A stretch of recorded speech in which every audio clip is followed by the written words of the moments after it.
Des hommes d'affaires européens et leurs collègues de la sous-région ouest africaine, notamment de la Côte d'Ivoire et de la Guinée, échangent dans un esprit B2B, c'est-à-dire ils voient comment ils peuvent faire des affaires ensemble dans la sous-région.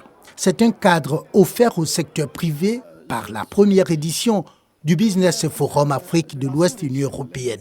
Un événement organisé par la Côte d'Ivoire et ses partenaires en vue de faciliter l'investissement des Européens dans cette zone de l'Afrique. Il faut absolument être en partenariat, win-win comme disent les autorités. Moi j'en suis intimement convaincu.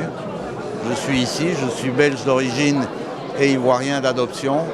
Je suis loin de me poser en exemple, mais c'est clair que la réussite en affaires ne peut se faire qu'avec un partenariat dans le pays où on est. D'autres questions, notamment le besoin de ressources humaines bien formées, le financement et l'émergence des champions nationaux dans les pays de l'Afrique de l'Ouest, ont été débattues dans le cadre du panel inaugural sur le thème « Partenariat Afrique de l'Ouest et Union européenne, allons ensemble ». Aujourd'hui, on a des centaines de rencontres qui se construisent de B2B, où les entreprises se mettent ensemble et discutent.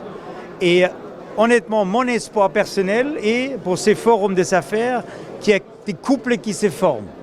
C'est ça, en réalité. C'est ça, aller ensemble. Nous voulons, en tant qu'État, aider le secteur privé dans nos pays pour que ce secteur privé contribue fortement à la croissance économique. Et qui dit croissance économique, évidemment, dit développement des chaînes de valeur. La coopération Union européenne-Afrique de l'Ouest se met progressivement au service du développement du secteur privé de ces deux zones économiques, fait observer un observateur.